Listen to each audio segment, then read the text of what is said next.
Defensoría del Pueblo de la Provincia de Buenos Aires. 0800-222-5262. Podemos ayudarte.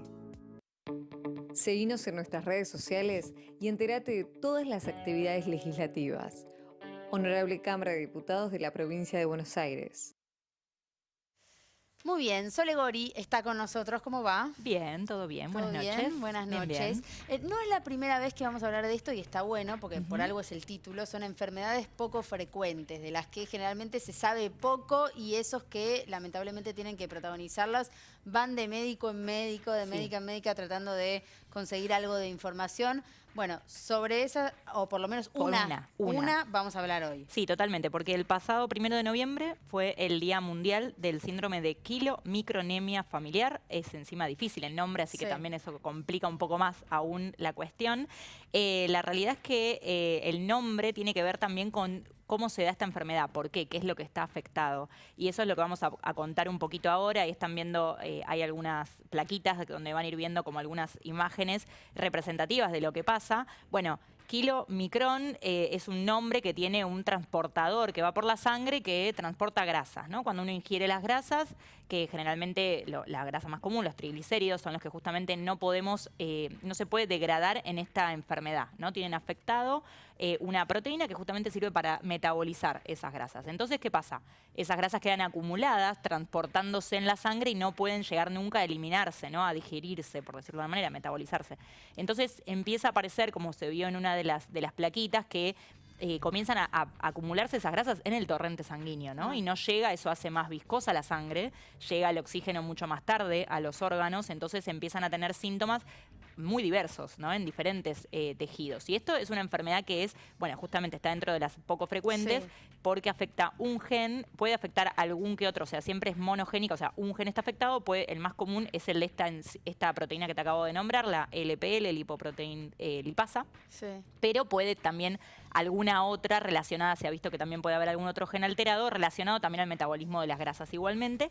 Y bueno, es recesiva. ¿Qué quiere decir esto? Que tanto la madre como el padre del individuo afectado tiene una mutación en ese gen. Entonces, cuando se juntan esas dos personas que quizás desconocen que tienen este gen mutado, el individuo que sale de esa creación conjunta, bueno, puede tener justamente esta enfermedad, ¿no? Que es un caso cada 1.000.000. O sea, estamos hablando de enfermedades muy poco frecuentes, ¿no? Porque en nuestro caso, que habría 45 casos, 50 casos, puede más o menos uno estimar en todo el país. Entonces, por eso es tan difícil que haya especialistas también que puedan encontrar, ¿no? En esos síntomas o en eso, por ejemplo, lo más común o lo que se ha visto que puede ocurrir es que se van a sacar, hacen un análisis de sangre a un chiquito, chiquita, para otra cosa y de repente ven que es más blancuzca la sangre, más como lechosa se le llama, que es cuando uno se da cuenta que tiene más grasa.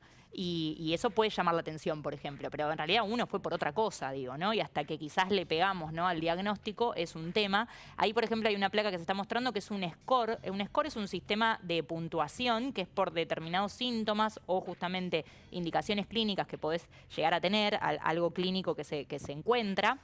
Como por ejemplo puede ser en un análisis de sangre de triglicéridos, de grasa en sangre, cuando uno se va haciendo un análisis, si tiene más de 885 miligramos decilitro, por ejemplo, es un indicio de que hay algo que está fallando en el metabolismo, ¿no?, de estas grasas. Entonces, ese score lo hicieron unos investigadores que también en el último tiempo, en 2018, establecieron eso para ir viendo, bueno, hasta uno mismo lo puede hacer, ¿no? Ahí está la página de internet, lo puede ir haciendo y dice, bueno, esto me suma punto, esto me baja punto, así, y si tiene un puntaje mayor a 10, indica que es muy probable que tenga esta enfermedad. Entonces lo que lo confirma obviamente es un diagnóstico genético donde se ve esa mutación. Si esa mutación está la enfermedad. Es decir, que es genética, sobre todo. Es una enfermedad que es genética. Es genética, es hereditaria y bueno, por eso te decía que sí o sí va a ser si el padre y la madre aportaron esa mutación los dos, ¿no? Por eso es que es poco frecuente, porque tienen que justo relacionarse dos personas. ¿Esto pasa con casi todas las enfermedades poco frecuentes? Y generalmente sí, son genéticas hereditarias y que tienen que ver con esto que te digo, que son tan poquitas, la frecuencia es tan baja porque no están en la población. Comúnmente es difícil encontrar ya una persona con ese gen alterado alterado, Claro. que tal vez si tiene el otro gen que comparte, lo tiene bien, zafa y no tiene eso, solamente lo transmite, pero no lo padece. En cambio, cuando justo se junta con una pareja que también tiene ese gen afectado, bueno, eso ocurre pocas veces, como Claro, se ha visto, casos pero bueno, poco pero frecuentes. ocurre justamente, pero ocurre. Y bueno, nada, los síntomas que tienen, también había una plaquita que tenía los diferentes síntomas, que puede ser, por ejemplo, neurológicos, puede tener dolor de cabeza, pérdida de concentración o de memoria, también puede afectar obviamente todo lo que es abdominal, ¿no? Dolores de panza, pero también llegar a pancreatitis, que es una inflamación severa del páncreas que puede llegar hasta la muerte, ¿no? Eso es lo más, como lo más jodido, podríamos decir.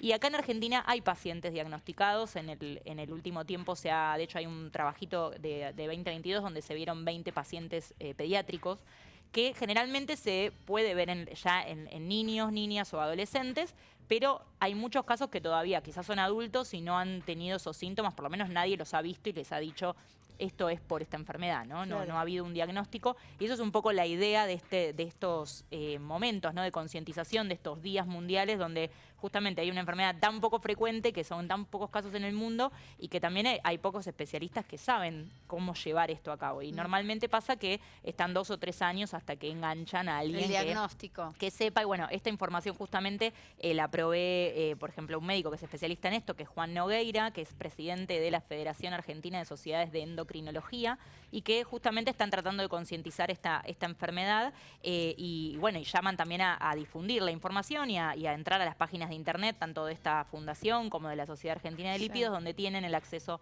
a este score, como les decía, y también a, bueno, información que pueden tener, porque lo que tiene también esta enfermedad es que no tiene una cura, ¿no? Además de que el diagnóstico ya es difícil, encima tampoco hay una cura. Lo que obviamente baja muchísimo los síntomas es no consumir grasas, porque el problema ¿cuál es? Que se acumulan y no se metabolizan. Entonces, Eso es lo que bajar la esa cantidad vendría de a ser grasa. la respuesta de cómo prevenir, porque yo decía, cómo prevenir es una pregunta difícil cuando No, es algo sí, genético. Claro, prevenir es difícil porque tendría que haber algo que, bueno, o reemplace esa proteína que está funcionando mal y que hace que no se metabolice, o, bueno, alguna modificación genética que todavía no hemos llegado a ese punto. Hay algunas enfermedades que se está tratando de hacer justamente modificar genéticamente como para poder que no estén, ¿no? Esas enfermedades genéticas. Pero eso tiene todo otro trasfondo más complejo. En este caso, lo que se puede hacer es restringir la alimentación a 1.200 calorías diarias y a menos de 20 gramos al día de grasa como máximo, y eso mejora. Pero bueno, obviamente el estilo de vida también es difícil. Hay que compensar todo lo que uno no puede alimentar, ¿no? Hay que tener, bueno, en primer lugar, conocimiento sobre la enfermedad, que eso es lo más importante, y bueno, y saber que hay una forma de sentirse mejor, pero bueno, primero hay que saber que uno tiene esto, ¿no? Así Seguro. que si tiene antecedentes en la familia, si hubo casos o algún caso de pancreatitis, bueno, sospechar de esta enfermedad y averiguar. Gracias, Sole. No, por favor, usted.